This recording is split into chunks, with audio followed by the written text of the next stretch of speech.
outside the off stump. Oh, he's caught it! I don't believe it! Tom Kohler-Cadmore has caught the most magnificent catch. That short third man is the end of Daniel Sams, and Somerset have won the Vitality Blast 2023. They've bowled Essex out for 131.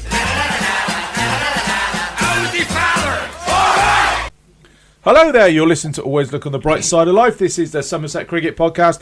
My name's Ian Shepherd. Joining me this evening, I've got lifelong Boston Red Sox and Somerset CCC fan Steve Tancock, the voice of cricket on BBC Radio Somerset through slightly chattering teeth over the last few days up at Kidderminster. And joining us for his annual chat is our unofficial nemesis, former Essex fast bowler Don Topley, who's sat in a lovely looking pub in Clapham, having his his cider battered cod and chips. How the devil are you, Don? Thank you very much for coming on. Pleasure. It's lovely to be with you. I just wish I was with you later in the week.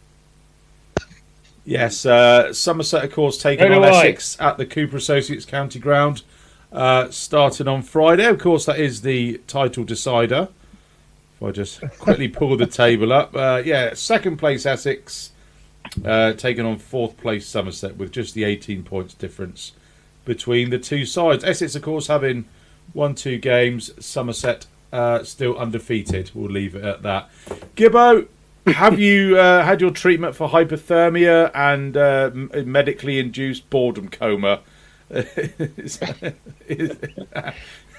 it was cold. It was absolutely freezing. I don't think I've ever been quite so cold at a cricket match for quite so long. I've had bursts at the Aegeus Bowl in that dreadful camera gantry. But it was freezing cold for all 4 days. I was wearing a blooming Gillette, a coat, 2 pullovers, a bobble hat, and it was still shivering so much that the microphone was shaking in my hands. And the cricket wasn't great either. I mean, I'm afraid it's the sort of pitch that's become all too typical of early season pitches. I mean, people have been blaming the Kookaburra ball for all of the draws, but actually I think it's more to do with the pitches, because all but one of this last round of games was drawn, and that was with the Duke's ball, when you would expect it to be moving around in April. So it wasn't a great advertisement for 4-day county championship cricket, it has to be said. Do you think ground staff are going too much the other way, trying to almost dispel the myth of the green April seamer and not have, a match like we had against Essex last year? Was it last year? The Craig Overton got 15. 2 years ago. 2 years ago. 2 years ago. We don't want matches like that at the start of the season, so they're almost going too far the other way, and producing these roads which do not make for interesting cricket whatsoever. It's an out ground, and the Worcestershire ground staff did a fantastic job, I have to say, in preparing the pitch and in getting it ready again on the, can't remember which day it was now, they all melded into one. I think it was the Sunday when we had all that rain in the morning, and everywhere else in the country was rained off, and we were back on again at 2:10 or something like that. And I think the new groundsman at Taunton as well, Nick Pepper, I mean, he's almost bound to want to, get off to a good start, and he produced an absolute belter for the game against Nottinghamshire, which would... Gibbo appears to have dropped off. Steve, did you catch up with much of the events at Kidderminster over the weekend? I'm a bit like you. I've got to confess, Ian, my enthusiasm deteriorated rapidly, probably in line with the dropping temperature. So, I think pitches are a lot to blame at the moment. That pitch we had at Taunton a week before last, which just made any game impossible really after day 2. I hope we get something a little bit more even between bat and ball this week, because as you said, Shep, it's just not making for interesting cricket. However, it does mean that the stronger sides are still managing to win games, and I had Hampshire down as a strong side this season, and they got absolutely brushed away by Surrey last week. So, and I saw you and Dan commented by some margin our worst performance so far this season, and your comment was, if that's our worst performance, I'll take it. And I agree with you, but I do think it was a bit of an opportunity missed, because I don't think Worcestershire are one of the stronger sides in the division. Yeah. And for me, of course, the other disappointment was if we're going to play a game like that, Jake Libby should have got 100 and he didn't. So, I was actually really upset that an opposition batsman didn't get three figures there. So, I think Gibbo is just about to come again. Oh, there we are. I've got two Gibbos on my screen. One is frozen, in more ways than one, I guess. One's enough. I mean, Don, you've obviously watched a lot of the first round at championship matches. What's your take on the pitch and all the Kookaburra ball and everything that's going on, really? Yeah, I think in England, and I spoke at length with the Essex bowling coach, the Australian, who suggested if we're going to play with Kookaburra balls, they leave a little bit more grass on the Australian wickets. He categorically suggested that. We need to do that. I think they leave between 10 and 12 mil on their grass, where we have a lot less than 10, much less than 10, often about 7. So there's a considerable difference. I think we need to leave grass on, especially in April. But that is always a worry and a danger, because if groundsmen start to leave a bit of grass on, anything can happen, can't it? So that's the worry. Essex have played really, really well. No surprise. Okay, we'll leave it there. Thanks, Don. Thanks for... Oh, sorry, yeah, go on. Listen, I may as well start as I mean to go on. But thank goodness for rain on a Monday. That saves Somerset a couple of weeks now, hasn't it? Oh, I don't know about that. It didn't rain too much on the Monday morning, but... I mean, you're probably best qualified to answer this out of all of us, Don, obviously as a former professional fast bowler. When you turned up to a ground back in the day and the groundsman took the covers off the pitch, what were you looking for, and what did you want to see, in your first over? What did you want to see? How did you want the pitch to respond? We always wanted a bit of carry, and sometimes leaving grass on a wicket, especially the club wickets. And I was interested to hear Gibbo talk about Kidderminster club wickets, where we used to play at Ilford, Colchester, Southend. Used to just do a little bit more than their HQ. But from my point of view, we used to look at how much grass was on. Was it green? Green normally means moisture. But also I'd have a little look at where the wind is, because a crosswind will always help somebody like Lever or Eilert, left armour, and then the right armers would also have the end they want. But look, can I just say this? Going back to Somerset in the 80s and 90s, sometimes at Taunton, where the game's going to take place later this week, sometimes with a bit of grass, the pitch could look a little untidy, maybe a little bit hairy, as in with a little bit of grass on it. But actually, Taunton was always quite flat. Whatever Taunton looked like, it never did as much as you thought. Jimmy Cook never complained about those pitches. So I suppose what I've just taken away from what you've said there is pace and carry, which we really haven't seen on the pitch we played Notts at home and the pitch up at Kidderminster. Well, there's a lot of moisture in the squares, isn't there? So it's, from the rain we've had. But that's what you always want, whether it's Alex Stewart with Surrey today, or whether it's the Essex hierarchy, Tom Wesley. They always want a little bit of carry, because generally speaking, with a bit of carry, you get value for your shots as well. Mm-hmm. I think, Anthony, it was you and Dave Bracegirdle were talking about how much better drained the outfields are these days, and saying that as a result, groundsmen have to put more water on the square than they had to in the past. And that must be having an effect as well. When you talk about carry, Don, the pitches underneath probably aren't as hard as they used to be. And I guess it's like a wicking effect, isn't it? If the outfield dries really quickly, it then sucks any moisture out of the square. And then heaven forbid, Sheps, we'll get a wicket that has a bit of turn and bounce on days 3 and 4. My God, what we'd give for that? Minus 20 points, probably. Well, that was a ball that turned pitch that turned square from balls 3 and 4 rather than days 3 and 4. Yeah, true. I mean, yeah. You're not still harping on about that. Oh yeah, We we'll do prepared a to my result dying pitch. day. 2 days play we were going to get from that game. That went You know. through the top at 12 o'clock within the first hour, that particular pitch you're making reference to. Wow. Mr. Cook said quite a lot about that. Yeah, so did Mr. Tendescarter as well. And it's who he said it to, which has caused a lot of rumpus over the last year or so. But, dear. Do you know what? If I could take it if Simon Harmer was injured and you were coming to Taunton without your gun spin bowler. But, you know, we prepared that day. We said, right, we know you've got Simon Harmer. We've got Jack Leach and Don Bess and Roloff van der Merwe. Yeah. This is going to be a spin shootout for the title, and the weather ruined it. You didn't even mention Bashir then.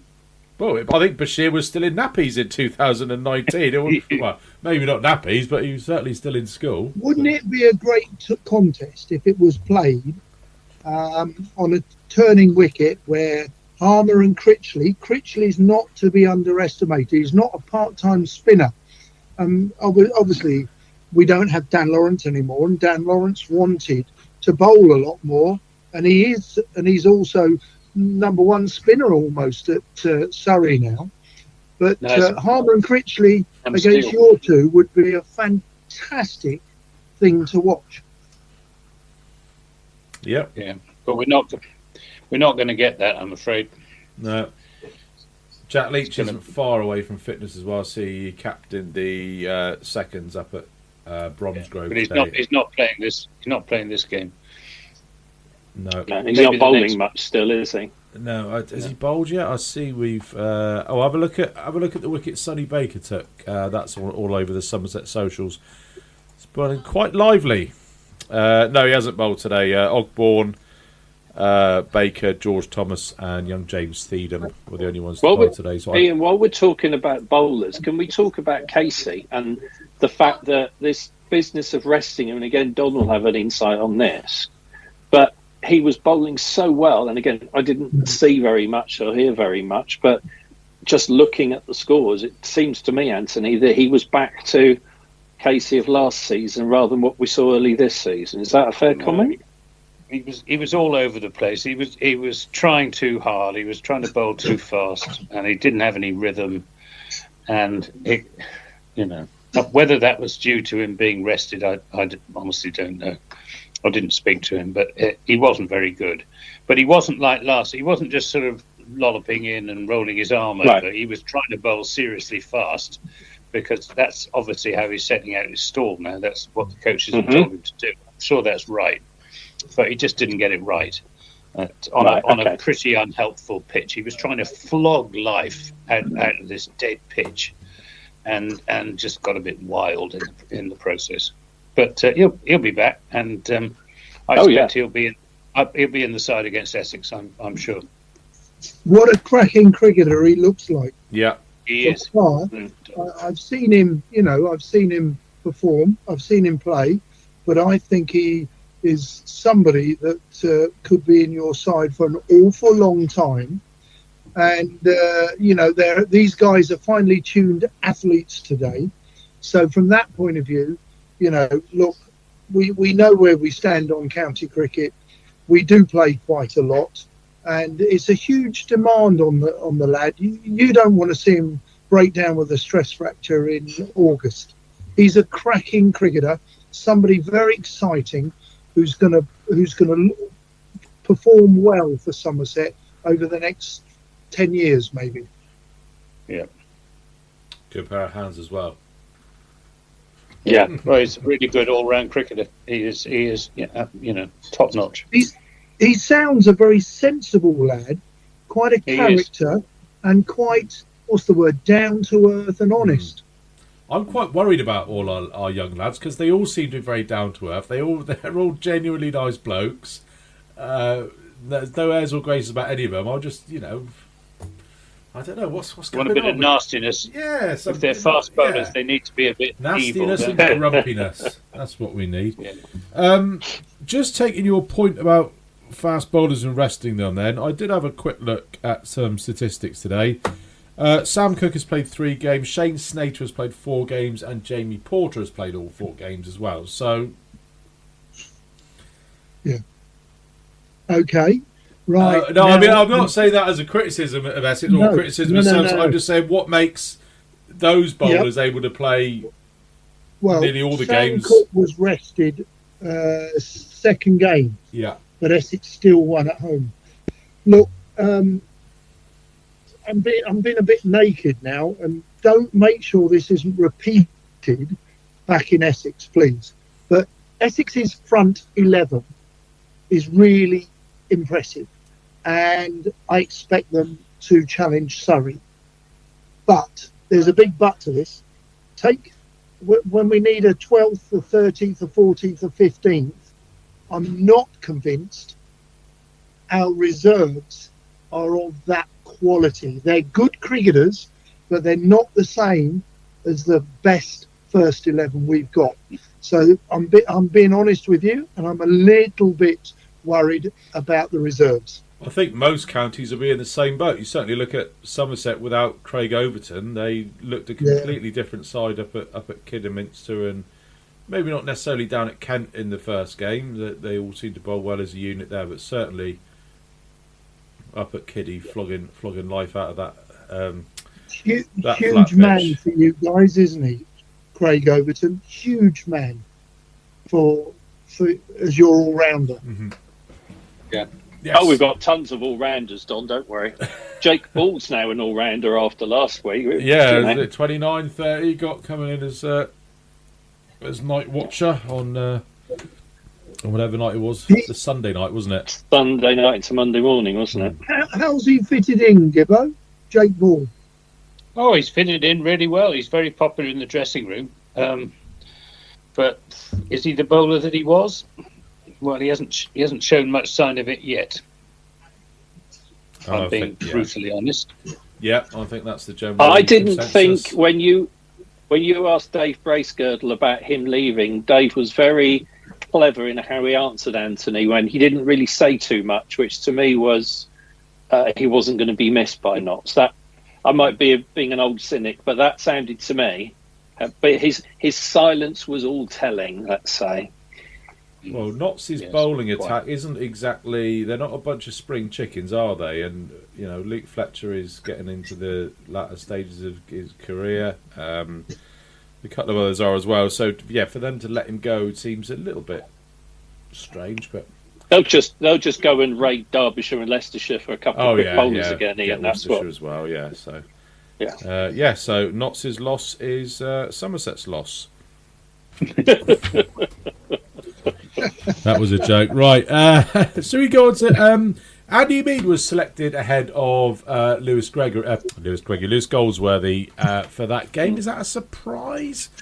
Ooms made 150 odd in the twos. Goldsworthy's done okay. I mean, we chatted last week about we sort of went through everybody's numbers. Nobody's really staked that claim for. I thought Andy Mead deserved his chance.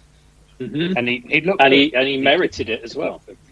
Yeah, he batted well in both innings, and he looks the part. But if he's going to play, he ought really to be opening the innings with Matt Renshaw to give poor old Sean Dixon a break. I've got Dixon down. Was it fourth or fifth ball when he came down the second wicket? Ball. Second ball.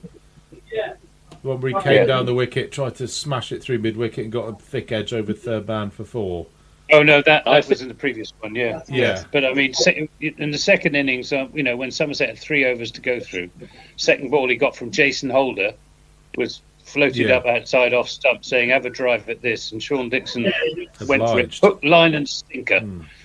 It really wasn't very good. He hasn't had much luck either. But I just think he could do with a break. And if he's going to play, then he should play lower down in the order. Yeah, it just looked to me like it was George Bartlett on steroids. The amount he was wandering around, and George Bartlett did get 100 last week. Got 100 against Ben Green's Leicestershire last week. So well batted, Barts. It was wandering all over this shot. He played that big shot when he didn't need to.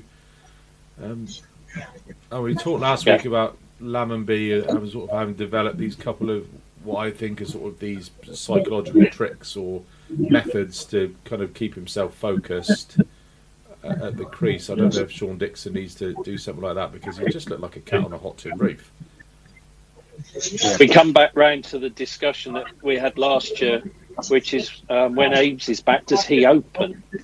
Because I know Anthony and I kicked that one back and forth quite a lot last season on the pod. So, and remember Renshaw will be gone after this first batch as well. So to me, Umeed's got to open. I think he's good enough to open. And again, as I said at the start of the season with Banton, give him a run of games, put Umeed in to open and say, you have got the season now to open and go for it. Because I think he's a very underrated talent myself. I like him a lot. Or do we open with Tom Lammonby? Jack Leach, of course. Or Jack. I mean, I wouldn't be averse to having Lammers open. I wouldn't move Lammers. Leave him where he is. He's in the form of his life at the moment. So is Andy Umeed. He got a couple of 50s. He's not got a couple of 50s before, so you can quite easily say leave Andy Umeed where he is if you're going to say leave Tom Lammonby is a class above Umeed, and So it's quite interesting from my perspective to listen to you guys talk about that. Here we are, what is it, game 5? Mm-hmm. Counties, if you're doing okay, should be securing the knowledge of who opens. You're probably going to get Dean Elgar and Feroz Kouchi, who will open.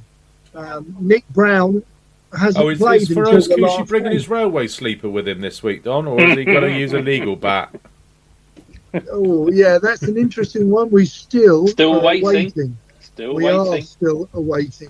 I imagine the offending piece of Willow is a secure ECB lockup somewhere being analysed. It's a bit like that, where that ball once was held in the MCC secretary's office and it was never seen again. But ECB love Essex, so listen, it's fine. Don't worry about it. I wish I had a very wide bat back in the day. What a great idea. I'm going to say, with all due respect, Mr. Topley, it might have been wasted. That extra bit of Willow. Yeah, absolutely right. Actually, not just that. I don't know if you're aware, but Reese has been playing at the RCB with Coley. And I believe he's got one of Coley's bats, and he might be bringing it home. I let him down gently. I said, it won't matter what bat you use, Coley's or your own. It won't make any difference. Well, congratulations to Reese on being selected. Yeah, thank you. That's really good. Yeah. And he thoroughly deserves it as well. Yeah, he's had such rotten luck over the last few years. So, best of luck to That's Reese. very kind. Thank you for that. Well, he's only in the provisional squad, so he might not. Yep. He's bound to fall over a boundary somewhere. Or he'll cut his finger in the letterbox or something unlucky. Just nip down to your local garden centre, Don, get all the bubble wrap you can and send it over to him, just so you can keep yourself as safe as you can. Circling back to what you said about openers, you very begrudgingly said through gritted teeth successful Essex side over the last few years, of course, did have a very, very settled opening partnership in Alistair Cook and Nick Brown, of course, which we never really had down at Somerset. I think the season, going back to that 2019 season, I looked it up. You had Cook and Brown. I think there might have been one where there was a night watchman went in, and Somerset we had 4 or 5, 6, 7 different opening partnerships with various levels of success. So this is why we keep talking about it, because we've not had one. We've seen these false dawns of Sean Dixon being signed. He's got the record. He's going to be the guy. Not quite worked out. Andy Umeed before that was the guy that was signed to be an opener. Hasn't worked out. Tom Lammonby scored all the runs in the plague year, and then that's not going to work out. But he's scoring runs down at 3. Tom Abel is now he's not captain. We don't know. The plan might have been for Abel to open, but we will never know. But it probably wasn't, because he didn't open in that game against the Students. Actually, interestingly for me is if you're messing around with your openers, it doesn't give them the confidence to go and play. You need to give them. I think it was Anthony who said, "I'd like for player X to be given games." And I think that's really important, that you know you're turning up and you're going to play. Mentally, you can prepare yourself. Because, listen, 3 of us here, or 4 of us, opening the batting is actually the hardest job in early season. And we're still in early season.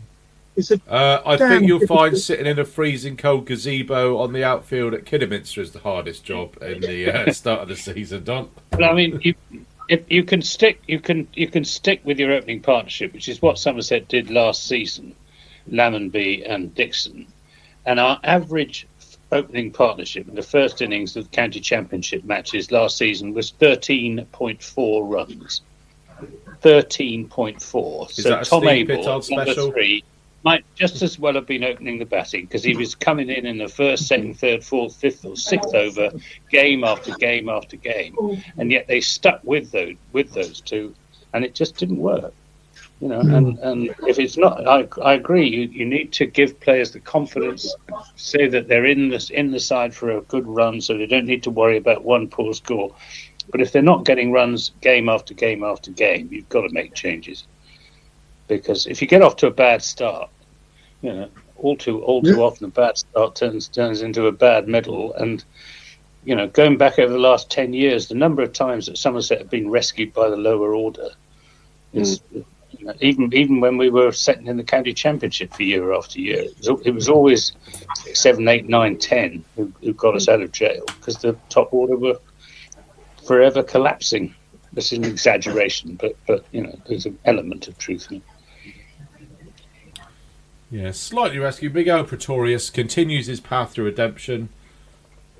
Bowled wholeheartedly and made a rumbustious 49 off only 34 balls. It's a pretty handy number 10, isn't he? He is pretty handy. Shoaib Bashir as well made the difference on that. Was it Sunday afternoon? It's all kind of merged into one. That game, Yeah, very nice. tidily. Yeah. Really nice. His development, if you consider that, 8-9 months since he came into the Somerset first team, that's just phenomenal. And Anthony was saying earlier about the youngsters and their personality, and I think they're all so mature, and he's the epitome of that to me. And I don't think they will be fazed by one of the championship contenders coming to Taunton. I think they'll see it as a real opportunity, which I like. I'm just worried that we'll get two tight days of cricket, and then it will peter out into boring flatness again. And the weather forecast not good either. Is it not? Oh, No. could have 5 draws, 5 draws in a row. Better than 5 losses, I suppose. Dan will get excited though, because he'll be looking at sequences and records going back in years and that. I'll tell you one thing, that it is ridiculous that Somerset are 15 points behind Essex, something like that, and Essex have won 2 games and we haven't won any. You know, this 8 points for a draw is just ridiculous. I think Anthony, you might remember last year when we've been on commentary. In fact, it was the game Bashir made his championship debut. We were commentating together at Chelmsford, and I was thoroughly impressed by what there was to work with. But I've often said this, and you may recall, I think a win is worth more. Absolutely. I personally think it's worth 20, not 16, 20. Yeah. If you win agree. the championship fixture, it's a damn hard fought win. So let's give it more. And I've said this for years. I'd like to see more points for a win. Yeah, me too. Thoughts? Yeah, absolutely agree. You know, it should, attacking cricket should be rewarded, whereas, you know, at the moment, negative cricket is being awarded. I think it's all part of an ECB plot to make the county championship as unattractive as possible, in order to pave the way for reducing it from 14 to 10 games. Oh, let's not start on that. Well, listen, if we do reduce it anymore, then there will be, what's the word? Is it Constantina, where everyone will all be together? So you'll play 6, 7 games out of the 10, and you'll still be in line for a championship, because everyone to be together. So it'll make it more closer. That might not be the ECB's design, but it will make the championship closer, and a lot more teams can compete for it. I think there are part of what we're seeing, Anthony, I think, is the law of unintended consequences, though, because my understanding was that the 8 points for a draw was to encourage sides to battle more and not just throw the towel in. So I can see if you're down the bottom and you've got 8 points for a draw, I don't have a problem with that. It's exactly the fact, as you've both said, that it's got to be more than 16 points for a win.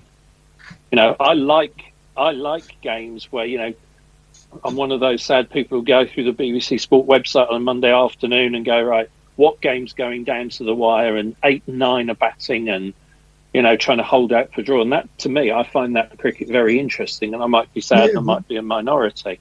But that's where, when you talk about the championship preparing players to play at a higher level, someone who's batting 8 and bats a session and a half for 35 and saves his side and gets a draw is in a way as valuable. It doesn't make for very attractive cricket, though. No, there are also sort of two types of draws as well, if you like, where you could have both sides absolutely intending to metaphorically batter each other and go hammer and tongs, desperately trying to win, and they get scuppered by the weather. And then you could have the complete opposite, where two sides, where a draw would be enough for them to avoid relegation, and they just go out and go through the motions for 4 days on an incredibly flat pitch. So it's not an easy one, and cricket does seem to be in a complete state of flux season to season. I gather even the schedule for 2025 is still up for discussion. I mean, football fans don't put up with this. Rugby fans don't put up with this. Oh, well, rugby fans, sometimes there are tweaks to various laws and whatnot. But not as much, nowhere near as much as cricket. Nobody else has to put up with this, and it'll be 5 because we want to promote attacking cricket and sides trying to win. Okay, let's go back to 8 because we now want sides to bat long and battle. It's a bit boring now. Let's go back to 5 so sides want to try and win. It just seems to keep flip-flopping every year, and there's cases for, you can make a case for both ways of doing it, and it just seems they're a bit flaky about what they want to do. I don't know whether you could amend the points based on the points awarded for a draw based on a percentage of overs lost to the weather or something like that. They've tried things like this in the past, and it never works.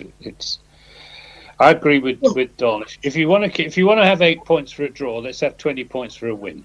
Is that not the same as having 16 points for a win and 5 for a draw? Between draws and wins that is the important factor. The only downside of that, Anthony, the only downside of 20 points for a win is that Essex and Surrey will be running away with it come July.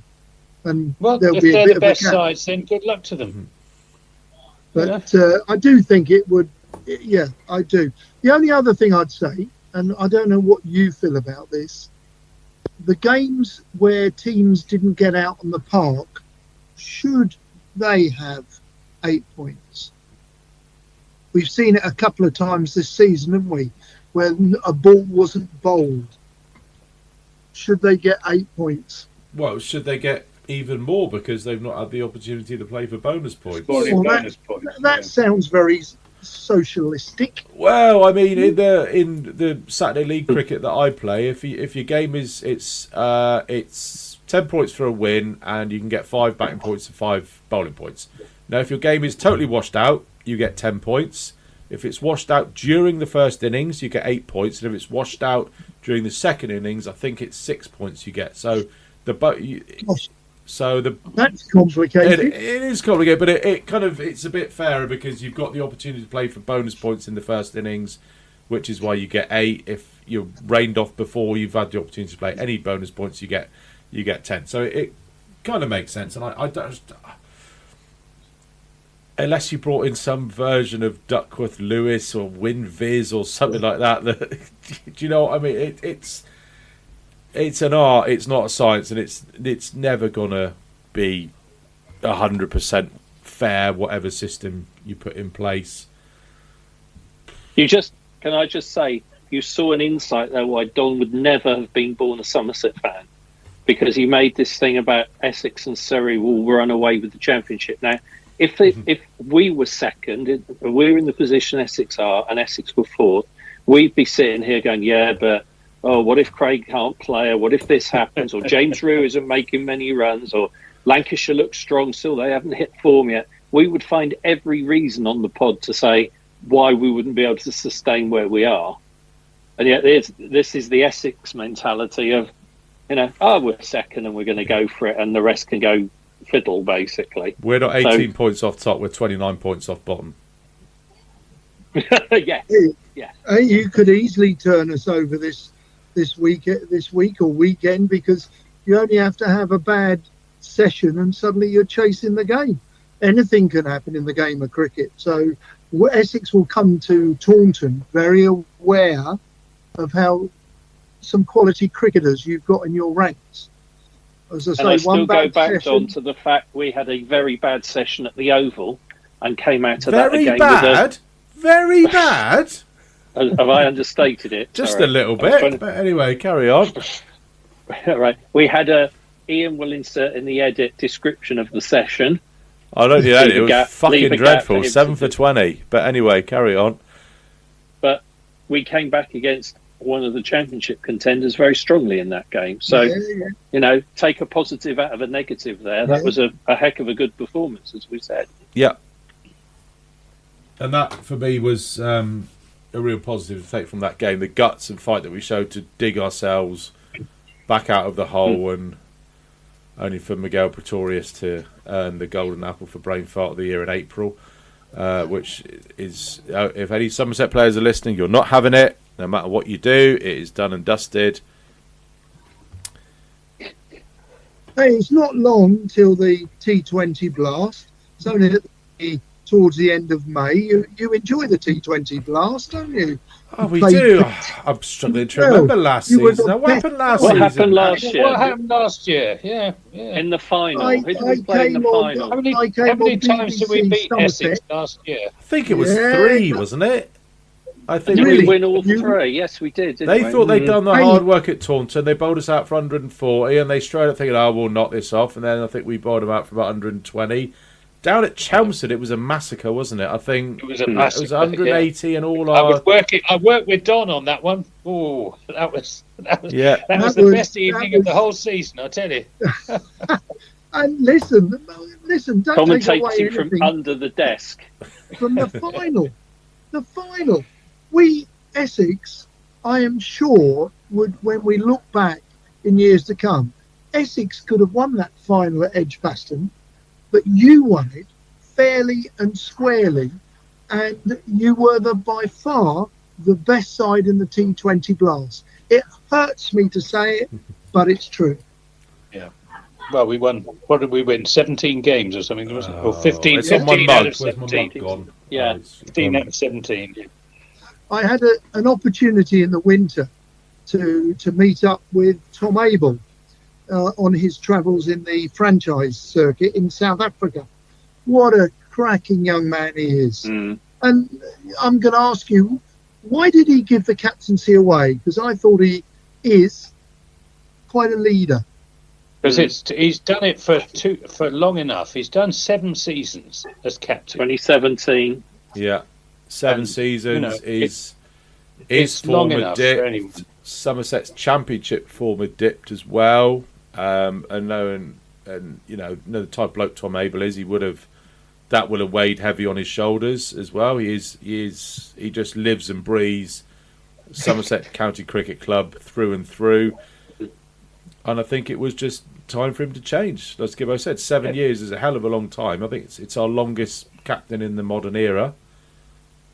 Takes a lot out of you, and I think you could point to about 15 post-match interviews with him where you could just see the hurt, because it hurt him so much when he had to stand up and explain another poor performance over the last couple of years, and that just you just can't even put yourself in that place of how hard that must be when you tried your all and then have to go out and try and justify what's happened, etc.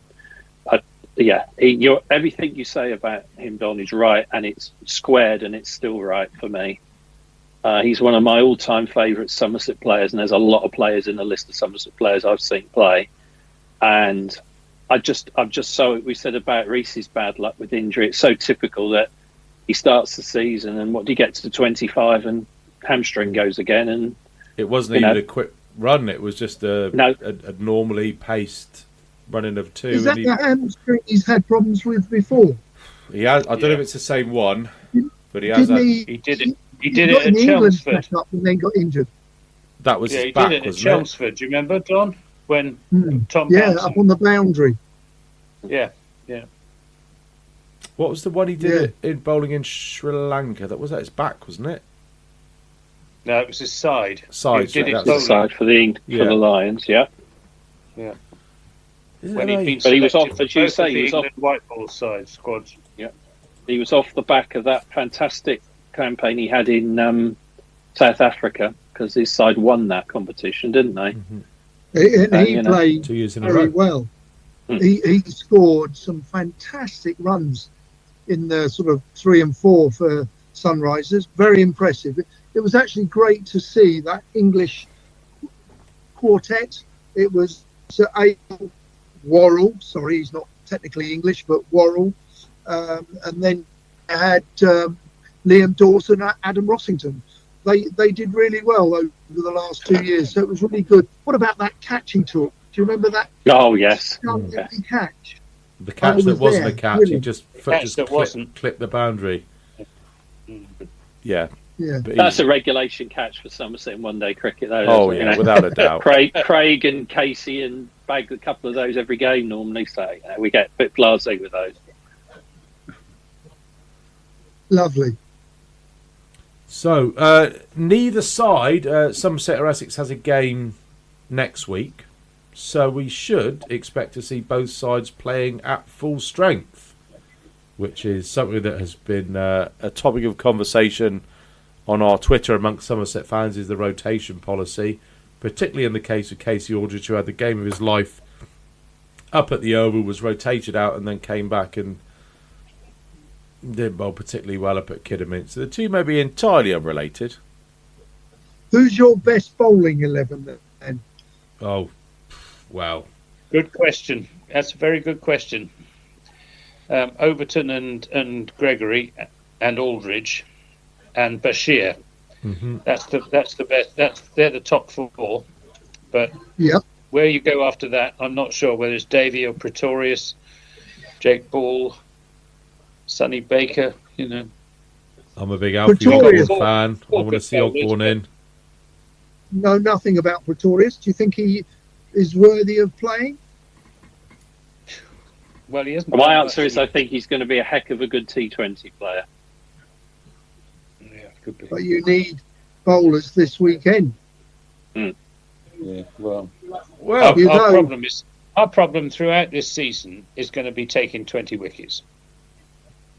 We've got a good, long, strong batting lineup now, but taking 20 wickets on good pitches is going to be a real struggle. We could do with a Sam Cooke or a Jamie Porter or a Simon Harmer, in all honesty. Craig Overton has carried a huge burden over the last umpteen years. We haven't won a match without Craig Overton in the side for nearly 5 years.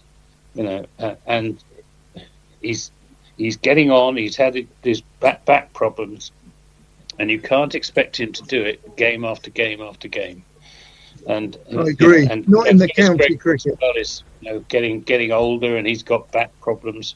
Josh Davey isn't quite the force that he used to be. Apparently, I hope he proves me wrong, but he hasn't looked. He doesn't seem to have that nip that he used to have. And Pretorius is, he's a good county seamer. He's no better than that. Jake Ball probably over the hill. We're going to struggle unless Somerset produce turning pitches so that we can win games at home with Shoaib Bashir. Bearing that in mind, then, shall we run through our 11s for Friday? I'm going a little bit left field now. I'm going on the basis that we are probably the pitch we are going to play will probably resemble the pitch we played Notts on. So I'm basically dropping Sean Dixon and moving everybody up one. So I'm having Renshaw, Lammonby, Umid at 3, Banton at 4, Rue at 5, Gregory at 6, Aldred at 7, Overton at 8, Pretorius, Bashir, and I'm bringing in Alfie Ogborn as the left arm variation. Who was number 11? Alfie Ogborn. He's one of our young left arm seamers. Blimey, I've never heard of him. He played the championship game before finals day last season against Hampshire. We rested the likes of Craig Overton and Matt Henry. He came in, he picked up James Vince as his maiden first class wicket, bowled very, very well. He's a great character, he's got a good heart. He looks to swing the ball back in, and he can get one to hold and go towards the slips. I really like him as a cricketer. He's 19, 20 years old. He's bowled well for the seconds, and I think as a point of difference as a left armour, I think that is why he's in for me. I would have gone Sonny Baker, but I'm not sure if he is 100% fit yet. I know he's bowled up in the he bowled in the second 11 game up at Headingley a week or so ago, and he's also bowled up at Bromsgrove. But in that game at Headingley, he only bowled 4 or 5 overs in quite a substantial Yorkshire innings. So I don't know whether they quite feel he's ready yet. But I would go for Ogborn. This is that point of difference. So I think if the pitch is flat, you've got to need all the bowlers you can. And as we said about 40 minutes ago, we have got lots of all-rounders.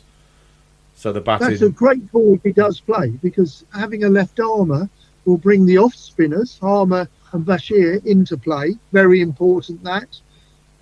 So I would welcome it. I mean, Essex might play Paul Water if his toe is good enough.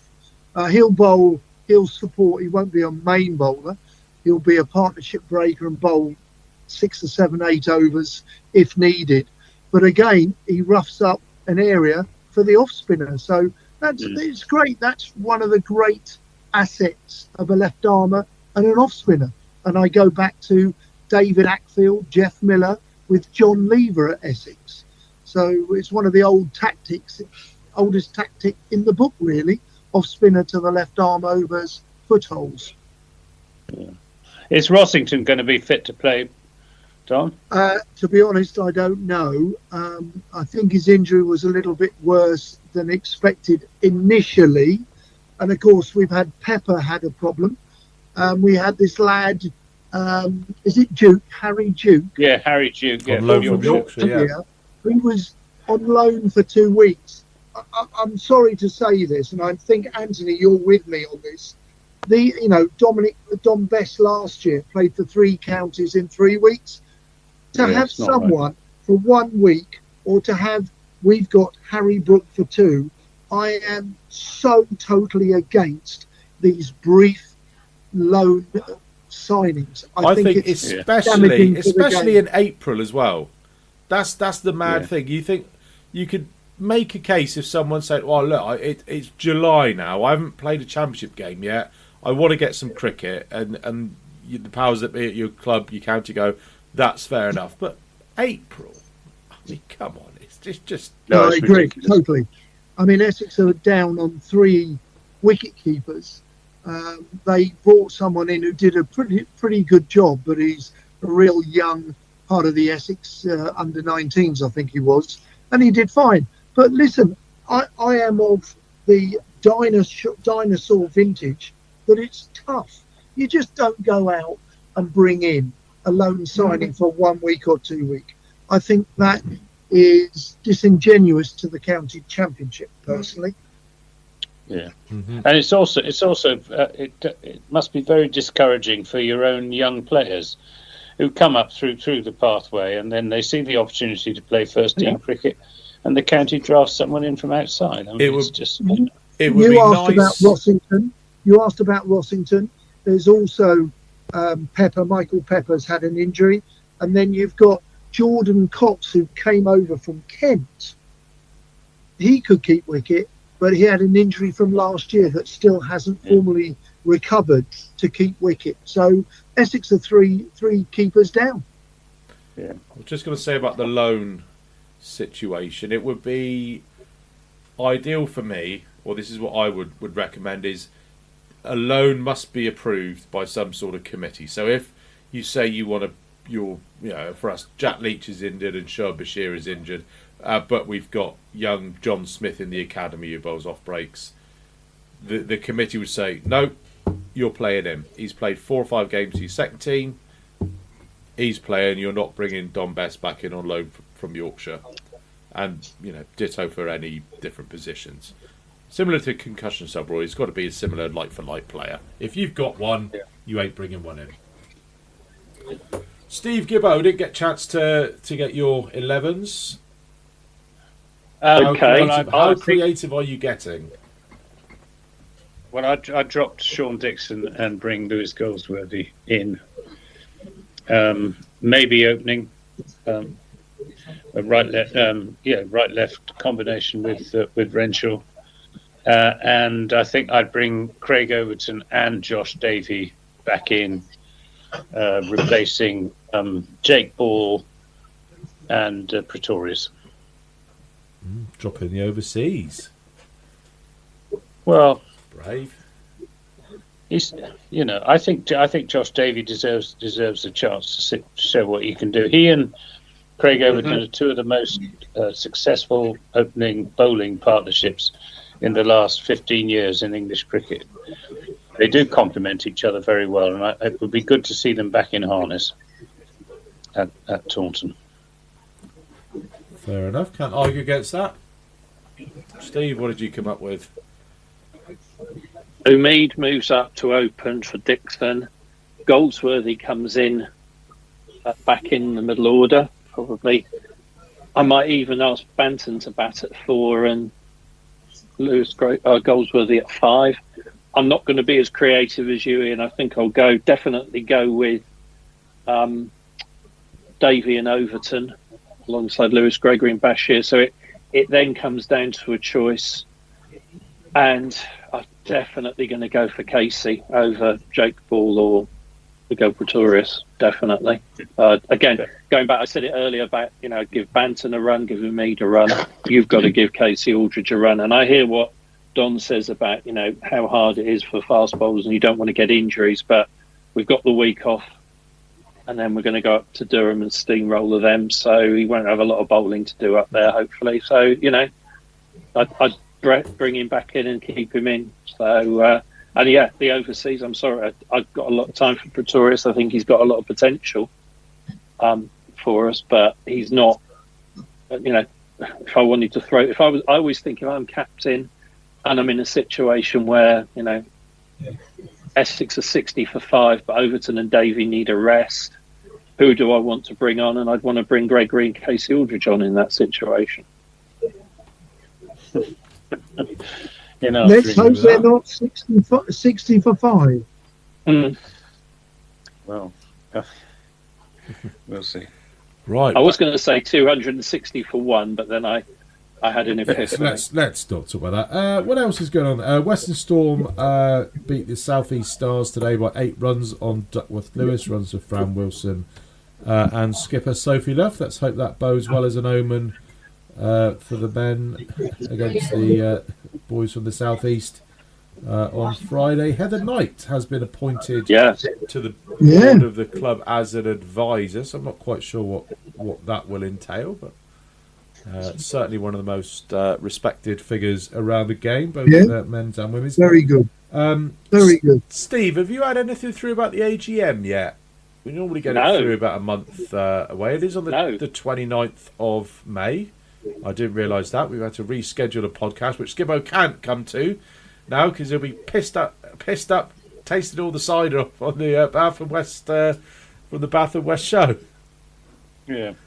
Is that right? I've had nothing through. I'm going to have to go in a minute. I just want to ask Don Topley something, which is what he thinks about the ECB's plans to sell their holdings in the 100. 54 minutes, Gibbo. 54 minutes we got through without mentioning the other competition.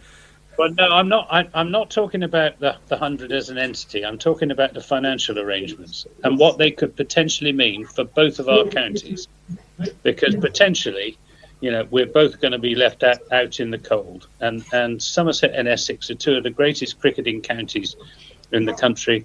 But those that have shall be given. And we're going to have first-class counties, the ones that are hosting the 100, and second-class counties that aren't. And I think that's very sad.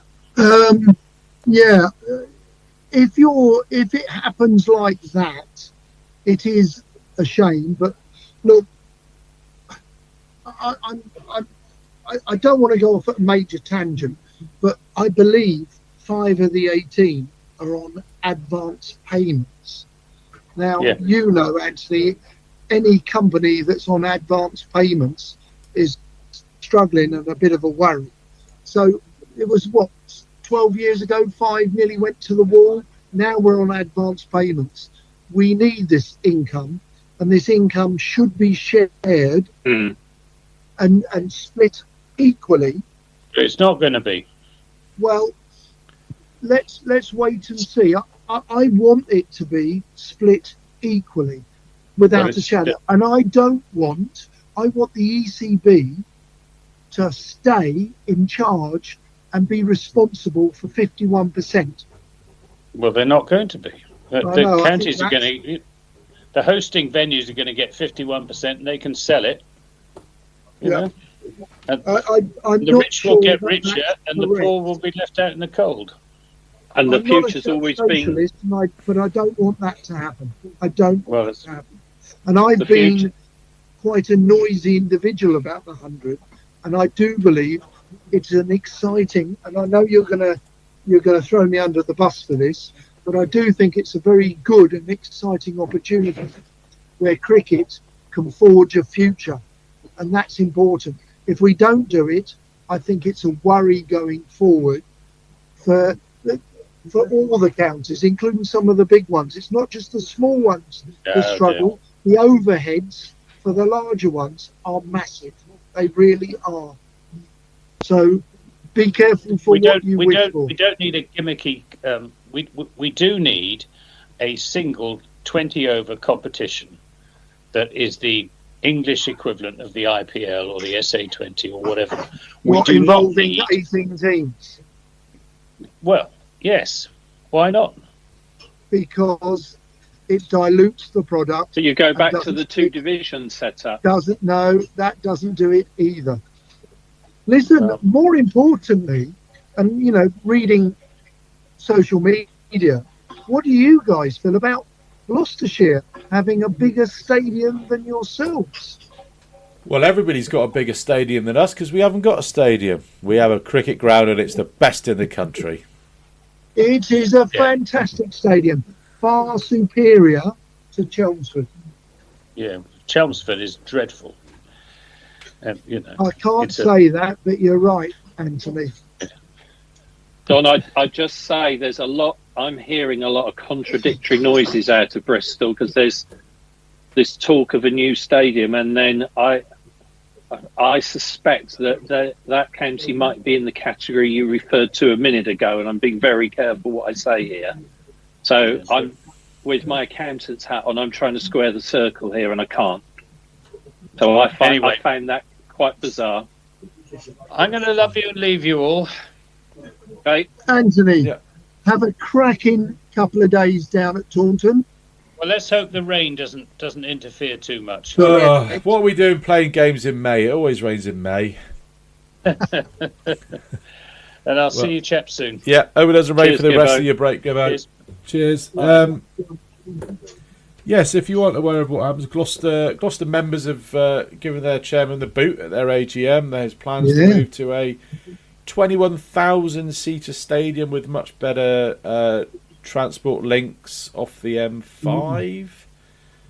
Gloucester reckon the sale of the ground will net them 30 million for the sale of the unique seat stadium at Neville. Was it the Seat Unique Stadium? Formerly known as Neville Road. Neville Road. So, wouldn't that be good for the southwest? It's a pig to get to, Neville Road. I have to say, we are spoilt at Taunton. It's a 5-minute walk from the train station. It's 10 minutes off the motorway, and it's right in the town centre. Neville Road is none of those things. Well, I suppose it is a little bit in a town centre. It is close to a few amenities where you can purchase refreshments, but other than that, it is not the best, most accessible ground in the country. Who knows? What would it add to Somerset? What would it take away from Somerset? I don't think we'd lose any players. So I don't think it would instantly turn Gloucestershire into a powerhouse. I think the fact that Somerset still has the southwest as its major catchment area, I don't think that kind of creeps and stops at Taunton. I don't think it would go up to Bristol by any stretch of the imagination. So I don't know. And all our marketing this year, Don, and membership has been around the banner "Our Region Rises." So we're very much, and you'll know, Anthony, very much is about Devon and Cornwall and Dorset as well. So, I come from a family of proud West Countrymen. My dad was a very proud West Countryman. And I think Gloucestershire are much more the Bristol conurbation club. And obviously when I was growing up, they were the strong club because they were Proctorshire at the time. And we were the little engine who could occasionally, but that role's been reversed. But I don't see them, thankfully. It's a bit like where I live now, there's, apart from last Wednesday, there's Liverpool and there's the other team that plays in blue, and they're building a new stadium, which is a massive vanity project and could well be playing championship football in it in 2 seasons' time. And I see it very much. And I'm slightly parochial, but it doesn't bother me at all. I'm just astonished that that is clearly they hope their financial get out of jail move, I think. Well, on that basis, it's just as well that cricket doesn't have a relegation to a lesser division, if you see what I mean. Cricket but they would be playing Dorset and Devon otherwise. Interestingly, I also read somewhere that Gloucestershire fans or members were disappointed that it wasn't entertained going towards Gloucester and what other big towns are around, cities around Cheltenham, Gloucester. It's interesting that some wanted it to go that way. Yeah, well, it's weird, you see, because when I was a kid, you had south of Bristol was still Somerset, and pretty much where Neville Road is was as south as you could go in Gloucestershire. So you had Bath was obviously in Somerset, and then I think it was 1974 they brought in Avon, which was basically Greater Bristol and Bath. Yeah. So we were still, you may have even played there, the Imperial Ground in South Bristol was one of our games we played Sunday League cricket in. But also we played at Torquay at that time as well. So you had this weird setup where Gloucestershire basically played at Bristol and the Cheltenham Festival. And nothing. Worcestershire's catchment area sort of comes down to Cheltenham. Yeah. Because if you drive up the M5, you go past Cheltenham, you're virtually into Worcestershire, aren't you? So it's quite a weird county for catchment area. Yeah. We have a lot of supporters who will travel up from Cornwall and Devon. I mean, Sheps himself is South Devon. Yeah. Regularly. Whereas I don't think Gloucestershire a little too have regularly that. So for my wife's liking, but anyway. At least you go and do the shopping of a Tuesday evening for her. That's true. Yeah, if anybody wants to get any cider, it's 4 bottles of £7 at Morrison. So knock yourself out. Get in there. Oh no, you can't take bottles into the county ground, can you? Since they've got the overly zealous. The other thing to say, guard, just dropping in, was on social media this week there was the updated Twitter following stats. And the Ben Warren social media machine continues to roll because we were top of that again. Yeah. Which he's I think is another... a very, very good member of that Somerset cricket. That's great to hear. He works hard. Yeah, and Gloucestershire were virtually at the bottom. I think Northants were bottom, but Gloucestershire were right down there. Which were bottom, yeah. Yeah. So there's a lot being done right at Taunton, and Anthony Rob's passion about what we were talking about before he left is really, I think, what concerns us most of all. Because counties like both of ours that have got such a great tradition, you know, I mean, when I was growing up, Essex and Leicestershire were two of the top counties. And look where Leicestershire, I mean, that Illingworth side, and then Gower came through and everything. And the Essex side of that you were a part of, and Lever and Hardy and McEwen and all that lot, not to mention Gooch. And it would be a dreadful shame if, you know, talked about relegation, if those counties were condemned to Tier 2 cricket for a long period of time. But Surrey, I know Surrey are making a play to make the Oval Invincible. Surrey, aren't they, branded now? So you can see where it's going. With respect to Kent, I'm not sure. Sorry, I've got that right. Kent are part of that formula. So I bet they'll have a bob or two to say about that. I wonder if, Ian, the new ground is designed for the 100 franchise for the southwest side, because, you know, that many Somerset fans are big fans of whatever they are, the KP Nuts Cardiff franchise. Oh no, they're not sponsored by Unhealthy Snack Foods anymore. I think they're all sponsored by that online car, Kazoo or Cinch. Oh, okay. I think they're all sponsored by that now. Right. But for us, you know, you can see the logic of saying the Southwest 100 franchises based in Bristol and just outside the M5. I mean, I think it's going to be. Well, how long is it going to take to build a ground? 2-3 years at least. Well, they haven't even cut the soil. Cut the soil, broke the earth. Square to bed and the square to bed down.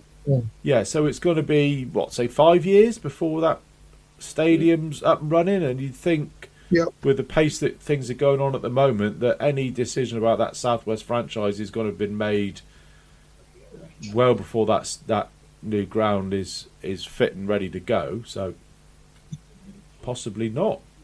Might be after the horse has bolted, but who knows? Can we just mention John Hayes' question, because I'm sure he had every tongue possible in every cheek possible when he said she'll be ground share with Gloucestershire today.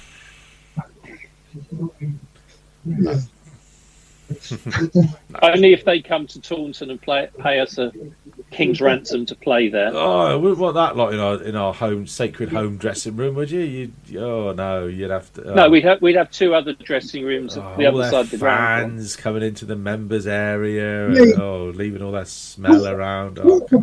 Talk about dressing rooms, and how many pavilions have you got? Oh, not enough. We missed a trick with that Derbyshire signing a couple of weeks ago, didn't we?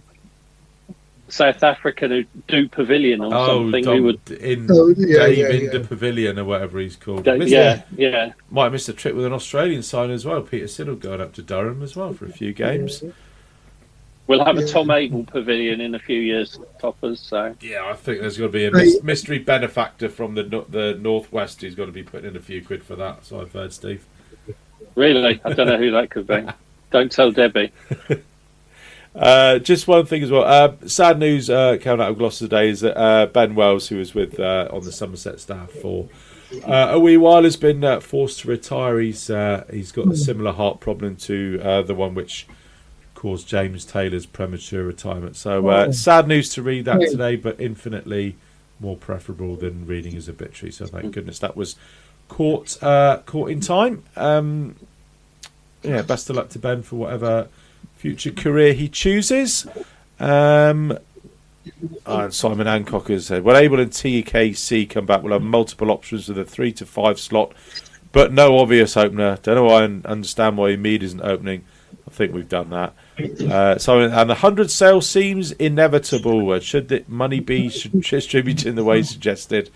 Would this condemn teams like Somerset and Essex to permanent Tier 2 status? I think we've had a chat as well. Last time we chatted about the 100, Don, we had to go into 2 halves of a 2-hour podcast. So I think we'll knock it on the head. So unless we've got any other business, just to go through my list here, I don't think we have. We didn't mention much about Tom Banton, did he? But very responsibly again up at Worcestershire. Heard it here first. Has he cracked it? Let's hope. Let's hope. I feel more confident in saying that he's cracked it than I do at any other time in his career. So there we go. A nice big 100 at the weekend, please. Yeah, that was the. If it is, it'll be an entertaining one. And he did. Yeah. Well, that's the funny thing about him, Don, because you would associate him and TKC in the same bracket as the swashbuckling entertainers, but apart from the odd burst, you haven't really seen that with Banton. No. He's I don't want to say he's restrained himself, but he certainly looks to have found a more championship. He's found a tempo to bat out in championship cricket, which previously he was very frenetic and that. But you know, I do think he's been told he's got a run in the side this year, and that's helped him. But he seems to, his body language and demeanour to me seems to suggest he feels he belongs in the championship side. And he said all along that he wanted to be able and hold a place in the championship side. So the two have come together. It's certainly to our benefit at the moment. Yeah, I watched a lot of his innings against Notts. And one of the things about watching a player live at the ground is you can just watch them all day. And he started off a little bit frenetic. When he wasn't facing, he couldn't really keep still. He's always shadow batting. But he just kind of calmed down and got into it. And I think he's a player who has a lot of nervous energy within him. And I think it's about just getting rid of that, batting naturally at that tempo rather than forcing yourself to bat at that tempo. And we think he's cracked it. He'll get a bloody pair now against Essex. Did he get 100 last time we played against Essex? I think he might have done. I think he did, yeah. I think he might have done, you know. So that's that bodes well. That must have been a while ago. It was, yes, it was 2022, I think, in that game where he... I think everyone got 100 in that game. Oh, yeah, wasn't that 700 no disrespect, because I haven't got many first-class 100, so I'd tap to anyone who has, but, yeah, it was a bit like Southport that year as well, wasn't it? Yeah, that was a game I was at Disney for that game, and I didn't really miss a lot. I just kept checking, oh, there's another 50 runs. Oh, no, the score's gone up by 50. Not many wickets have fallen. Good one to miss. Right, unless we have got any other business, should we knock that on the head for tonight? No. Thank you, chaps. Have a cracking weekend down in Taunton, and may you all see many runs, many wickets, and the rain stay away.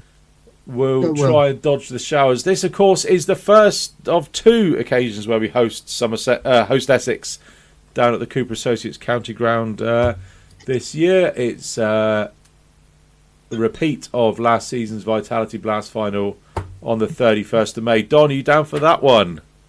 No, I think I'm in the West Indies. Oh, what's going on there? 31st of May. It's not. The tournament hasn't quite started then. Small matter of a little T20 World Cup. I think I might be popping off for a little while. England, Scotland, the first game for us on the 4th of June. Right, Don. Well, enjoy. Good luck to Reece. All the best. Yeah, all the best to Reece as well. Send him that bubble wrap to keep himself fit and fresh and firing. That's very kind. Thank you. Yeah, absolutely. I presume the whole squad will get a run out over the 4 games, and basically they fly more or less the day after the last or the 4th T20 at the Oval. So yeah, everyone is excited about that, but they're under a bit of pressure to do well. And what does do well mean? Well, I think for me, they're good enough, but they've got to get to a semi-final, and then anybody can win a semi-final. Agreed. I listened to the Sky Sports podcast with Nasser and Athens, and they talked about what does success look like in this tournament. And they said after the World Cup, just make the right decisions. Doesn't matter if you win or lose, just make decisions that people can get on board with and make some sort of logical sense, rather than the fiasco that happened in India during the autumn. It's going to be a very public examination or test for Jofra Archer, isn't it? You know, he hasn't played. My word, no bigger scene to make a return to cricket. And that wasn't the his ECB return to have showed cricket. a lot of faith in him. He's got to repay that now, I think. Was his return to cricket technically that unauthorised game that he played for some Club 11 in the West Indies before Christmas that Rob Key didn't know anything probably. about? Well, as you're a bean counter, sir, Steve, it's going to be interesting. You'll be able to work out how much he earns per over. That's quite a large salary. I imagine per ball is a pretty large sum as well, Yeah. No, I don't do that because it makes me go green with envy, Don. Well, it must make you go green with envy as well, Don, being born 30 years too early for all this malarkey. Oh, yes, very much so. I wouldn't change a thing, though, I must admit. When you look back, it was a great era, whether you're Somerset, Essex, or county cricket. Probably it was one of its most majestic eras, and I was very lucky to be a part of that. So, yeah, I don't take it lightly. I was very lucky. And that's a good note to knock it on the head for. Best of luck then to Lewis Gregory, and we're presuming that Lewis is playing. I guess he is. He's not been rotated out yet. Best of luck to Lewis Gregory, and whichever team takes the field at Taunton this Friday to take on Essex in the title decider. Don, it's been a pleasure as always. Thank you. Looking forward to your annual visit next year, or maybe we could sneak you on before the end of the season. We'll see how things pan out. What about a T20 finals day again? T20 finals day. One of my favourite memories about T20 finals day is that when you walked in front of the Raglan stand, making your way around the boundary, and you were met with a deafening chorus of boos, which you did take in very good humour. So it was that was all good fun. Yeah, T20 finals day, September the 14th. I've got a sneaking suspicion my wife is going to book a birthday party for my lad Theo, whose birthday's on the 18th. So I might be losing a few brownie points by going up to Edgbaston for finals day. Yeah, we could do that. We could do if the result goes right, we could do one next week, as long as Somerset win. But anyway, moving on. Right, yeah. Okay, thanks for listening, everyone, and we'll catch up with you next week. So everyone, bye. Bye-bye.